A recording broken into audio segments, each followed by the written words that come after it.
2025 NBA playoffs. Let's get into it. I've been down for some playoff basketball. Let's see who's going to make it true. Big time players. I'm swerving the corner. Whoa. Let's start with the play-in and with the 10 and 9 seed and the Heat and the Bulls. The Bulls swept the season series with the Heat last year, and I can't see any reason why it would be any different in the playoffs. Bulls are more put together than recent years, and they're actually healthy. I don't think there is a debate on who is taking this. Give me Chicago. And we have the Hawks and the Magic at the 7 and 8. As, they split the season series at 2 apiece this year, and I think Atlanta might get the job done here, as Trae Young is going to do his usual bullshit in the first round in the play-in, and they should not have any problems. Give me Atlanta. I think Magic just need a little more. Just another star too. I like Paulo. I see the LeBron comparisons, and I'm not going to lie. If he is the next one, I will be here for it. And that would make us Magic versus Bulls in the winner take all or go home. As the Bulls won the end series between these two, 3-1. And I like the Bulls. I still like them. They beat the Lakers in that amazing ending, and they've kind of been hot since. I don't see any reason why they couldn't make the 8 seed. As, the Bulls deserve it. It's been a long time for Chicago. Not really. They're always a play-in team, but let's see them in some playoff basketball this time. Let's see if they can actually make it. Give me the Bulls. I want the Bulls. 4 fucking seconds! It took you 4 fucking seconds! Move over to the West, and we got the Mavs and Kings battling it out in the 9 and 10.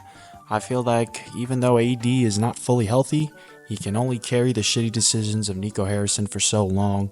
And I like the Chicago Kings with DeRozan and Levine. I don't see there's any reason why they can't get the win over here unless AD has a career night.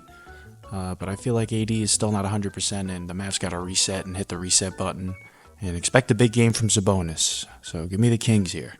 Then at the 7 and 8, Grizzlies Warriors. The Warriors won the in-season series, and I feel like Ja Morant need to drop a fucking nuke in one of his celebrations to get these Grizzlies past the Warriors. I like the Warriors as a dark horse this year, just because Steph Curry is honestly, he's just showing that age is just a fucking number, just like LeBron. Both of them. No glaze. But the Warriors are going to take this one for sure. Ja still get his chance in the 9 and 10 round. Excuse me, not the 9-10, just the loser of the 7-8 game. The play-in is so confusing, but give me the Warriors here. No glaze on Curry. Bro, Curry look really good with the waves, yo. No homo, bro. Then that would leave us with the Grizzlies versus the Kings. And the Kings beat the Grizzlies without Ja on the floor in March. And I think if Ja is back on the floor, it is destiny for us to see this man cook up the craziest celebrations we have ever seen in our lives, in our generation. And we have to see him in first round basketball, respectfully. So give me the Grizzlies to make it to the first round to play the Thunder. And that will set us up with the 1 through 8 for both conferences so the actual playoffs can begin. Fuck the play-in. It's cool, but I'm not a fan of it. And we'll start in the East again for the actual playoffs. Starting with the 1 and 8, Cavs versus Bulls. It seems like destiny for the Cavs to make a deeper run than last year, where they got bounced out by the Celtics in the second round. But there's on the right side of the tree this year, as they don't really have to run into them in the second round. So I think Cleveland will take a gentleman's sweep against the Bulls, as it's really not too much crazy competition. Bulls are nice, but they are not a playoff team, in my opinion. They are definitely a play-in team. I think they might make it through. But give me the Cavs in 5. No glaze. Then 4 and 5. Up next, Pacers v Bucks. Pacers won this in 6 last year against a Giannis-less Bucks, but the Bucks swept the season series this year. And Giannis has been on a tear this season. He's second in points per game this year. I feel like we've written off Giannis a bit because of that shitty postseason run last year. But I feel like he can carry them through the first round with no injuries. Give me the Bucks in 7 against the Pacers, and I think we're going to get a Dame Time clip one more time. We haven't really got one in a Bucks jersey in the playoffs. So I think Damian Lillard might give a little much-needed assistance to Mr. Giannis, but give me the Bucks here in 7. The 3 and the 6 seed, the Knicks versus the Pistons. And as a Knicks fan, this team was better at this point last year. Somehow, even with the trade for Cat, New York still seems hopeless for the Knicks this year, even as a fucking 3 seed coming in. Pistons took the season series and made Bronson look like a shitter in January. But I'll still take the Knicks in 6. But I will not be surprised if the Pistons win in 7. But I'm praying New York can get it fucking done, at least in the first round. They can't be a first round exit. That will be actual depression. Then that would leave us with the final matchup in the East. The 2 Celtics versus the number 7 Hawks. The Hawks took the season series and won in a banger in overtime against Boston in January. The only game they lost was because Trae Young decided to run a marathon that night and did nothing else. I believe he put up, 2 points. That's terrible. If Trae shows up, I think the series will be entertaining. But I still feel like Boston, I just don't feel like that exists. A Boston first-round exit this year. I'm going to take Boston in 6, even though I would love Trae Young for all he's done to New York to fuck us over, to help us out by beating the Celtics. But give me the Celtics in 6. Bounce back to the West, and we're going to start with the number 1 and 8, the Thunder and Grizzlies. Thunder have won the last 9 matchups against the Grizzlies, just in the past 2 regular seasons, and I haven't faced them in the playoffs since the era of KD and Westbrook. And I don't think the outcome will be any different in our era, but I like the Grizzlies to at least win 1 game, because Ja Morant has to have some crazy celebration in the playoffs that's going to get him fined, because the NBA just is on his little day. But in any other regards, give me the Thunder in 5. That's light work for the Thunder. Then moving on to the 4 and 5 would be Nuggets Clippers, and I think this is the most entertaining series of the first round this year, if it's not the Lakers series, but we'll get to that in a minute. The Nuggets and Clippers split the series this year, 2 apiece. And I think they're both heading into the playoffs healthy for once, especially the Clippers, so we might actually see Kawhi and James Harden on the floor in the playoffs for a long-standing time. Pray to God. I think Jokic will get it done. He's probably going to win MVP this year. I can't see him getting bounced out in the first round, especially to the Clippers. So give me the Nuggets in 6. I think the Clippers will make a decent push at it, but Nuggets in 6. And number 3 Lakers and number 6 Timberwolves. The Luka Lakers won in their last meeting in February with the Wolves, but it's clear that the Lakers have holes in their lineup down the stretch this year, as even with Roy Hachimura back on the floor, they still couldn't really get too many wins done. But I think JJ Redick is a good coach, and he will have a game plan. The Lakers role players just have to hit their shots. Literally, I've seen fucking posts. Gabe Vincent might be the best spot-up 3 shooter in the NBA right now.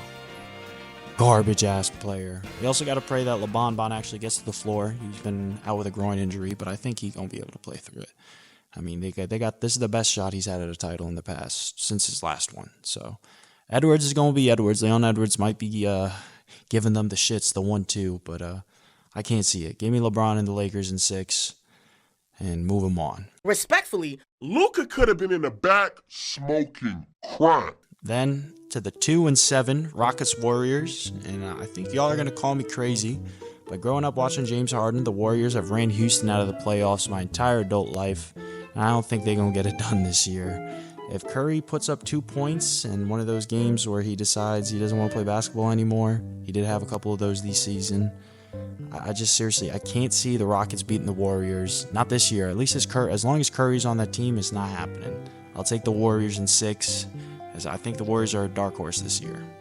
And then moving on to the second round, these matchups are looking spicy if I'm correct, but not this one. We're starting in the East with the number 1 Cavs and the number 5 Bucks. Cavs swept the in-season series, and unless Giannis is putting up 40 and 20 a night, and Damian Lillard is 10 years younger, or as I said, is having Dame time clips, it's Cavs in 5. Simple as that. And in the East, sticking in the East, the other matchup would leave us with the number 2 Celtics and the number 3 Knicks. New York, New York. We got swept in the season series. In the game that went to OT, we only played 9 fucking people, and Brunson missed 5 straight threes down the stretch. And whenever the game goes to OT or just fourth quarter basketball, Brunson is shooting that ball, so it's literally all on his shoulders.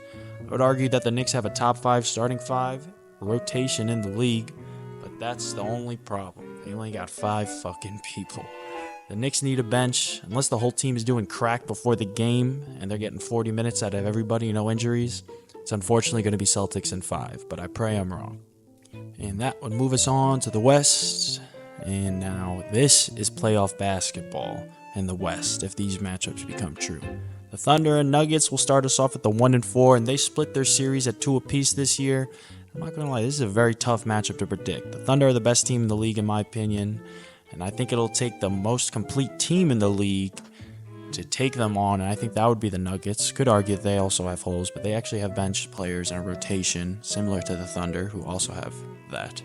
I think Jokic is going to have a playoff series of his career to take down this behemoth. I don't think they're going to be able to get it done. Jamal Murray has been streaky, this season, just in terms of good performances and bad. But then again, it's playoff basketball. Everybody locks in at this point. But I'm going to take the Thunder in 6. Might be a little controversial, but give me the Thunder in 6.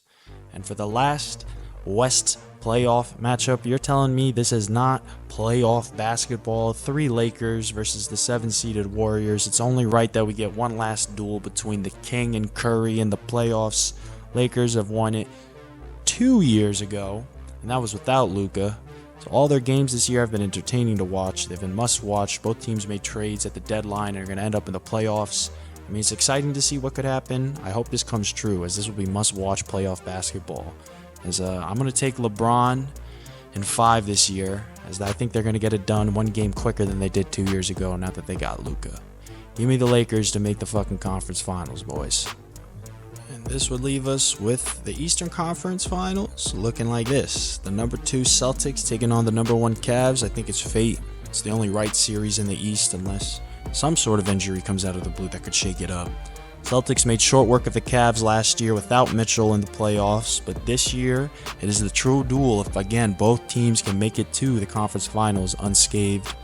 Cavs versus Celtics in the regular season were must-watch games, as even the game where Tatum dropped 46 in February was still not enough to get them to win against the Cavs. I feel like the league is expecting a Celtics repeat for the finals this year, but I think the Cavs have a team that can get it done if they're healthy and Donovan Mitchell is healthy. I like that team. They're very put together. Give me the Cavs in 6. Then in the Western Conference, the number 1 Thunder would be matched up against the number 3 Lakers. And the Lakers got it done in April this year, at least once. And on April 6th, they did beat the Thunder. Granted, they did not have Jalen Williams, and he is a crucial piece of that rotation. He does be splashing that bit.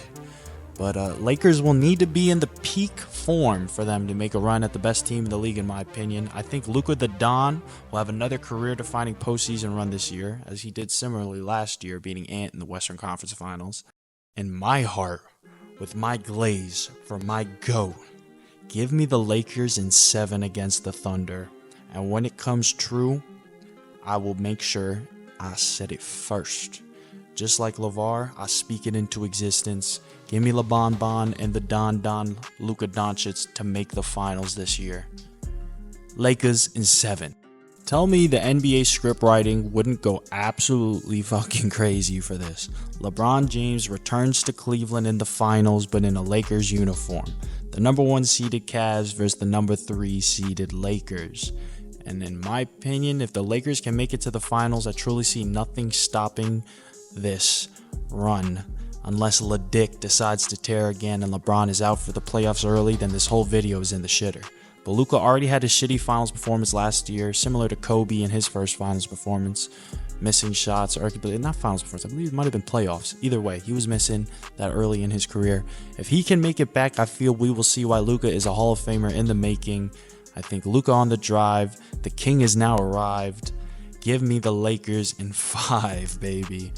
I think the Lakers might go all the way as long as LeDick is still together and it does not tear and the groin injury doesn't affect LeBron. I truly see nothing beating that team. Truly. Might be the glaze in me, but give me the Lakers in 5, baby.